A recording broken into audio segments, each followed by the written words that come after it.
Hi, I'm Dave Givens, the Director of Archaeology at the Jamestown Rediscovery Project, and I'm here at my house on this fine spring day, sheltering in place like many Americans as we get through this pandemic. Now, the team has been working away, and I've asked them to put together some videos about what we're up to, history, and artifacts associated with the Rediscovery Project. Our first video, which is the Dig Deeper series, is Director of Collections Mike Lavin talking about the 1619 church exhibit that we put together at Jamestown. Now, we look forward to seeing you guys out at Jamestown at the dig site when we get through all this, but in the meantime, enjoy our videos. Be well.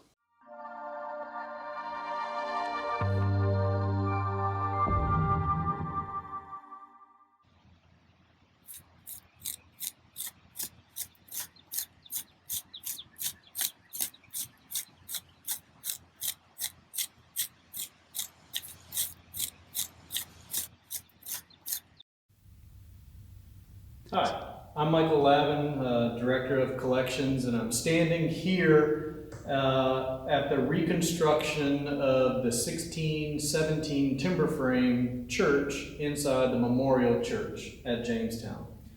And before we can talk about how we came into envisioning this space, we kind of need to talk about the history of the archaeology that happened on this spot.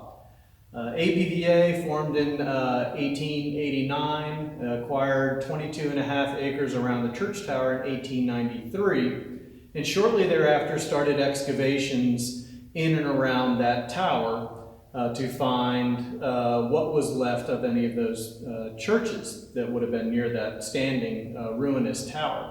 And they came across two foundations, the 1617 cobblestone and clay capped with brick foundation and the brick church 1639 church foundation. Now, they did a good job for the standards of the turn of the 20th century, but Jamestown Rediscovery wanted to see how much more we could learn about these two churches and conducted our own archaeology led by David Givens, Director of Archaeology, starting in 2016.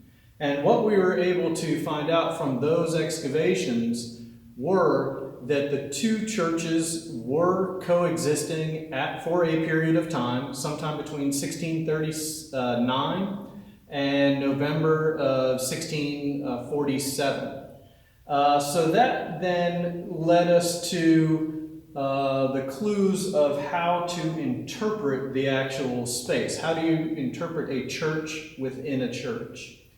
So using the north and south walls, we were able to envision what a timber frame church would have looked like, using parallel examples in England.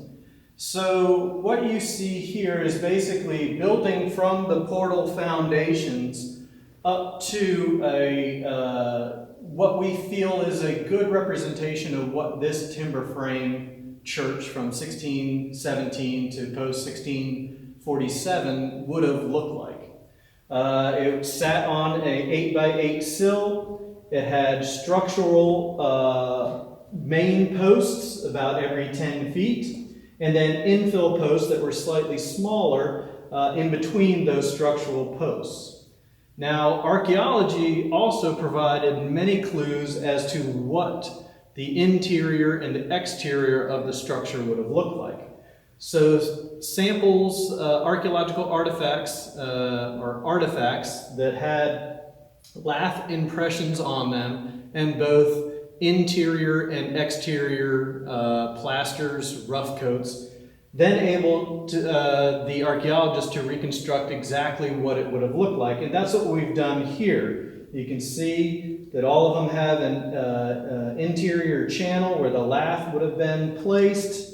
Then the rough coat of plaster is added, and then a finish coat of plaster is added.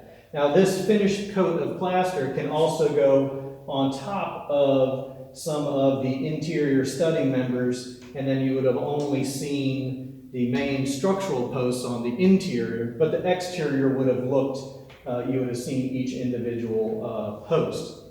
So with that, we also researched a belfry, and were able to use a specific church, Langley Chapel, to recreate the belfry, and then used archaeological samples or artifacts to recreate the bell with Benjamin Sunderland.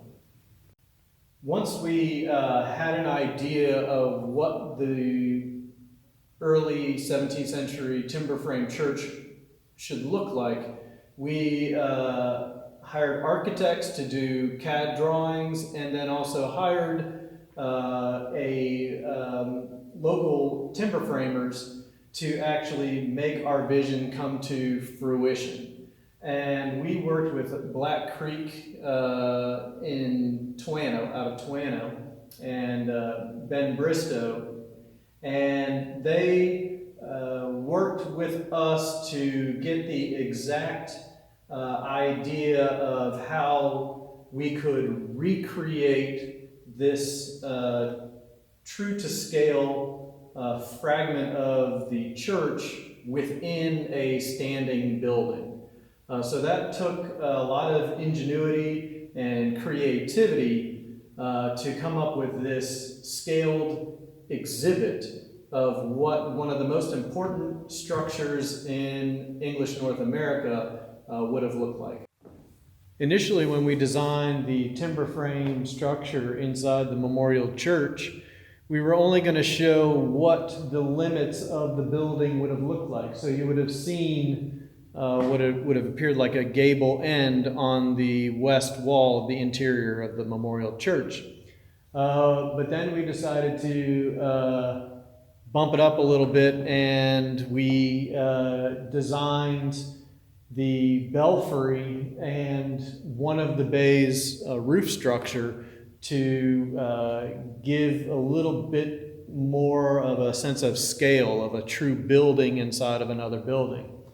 And using dimensions from multiple examples throughout England, and then the design of a specific belfry at Langley Chapel, we came up with this design where we could actually hang the Jamestown bell in the belfry.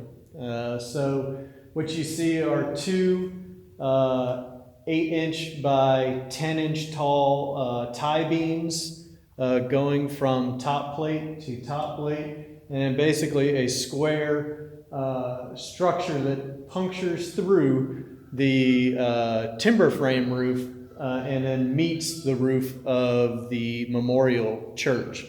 And at the top, you can see the bell is hanging above the timber frame roof line where it would have been originally in that timber frame church.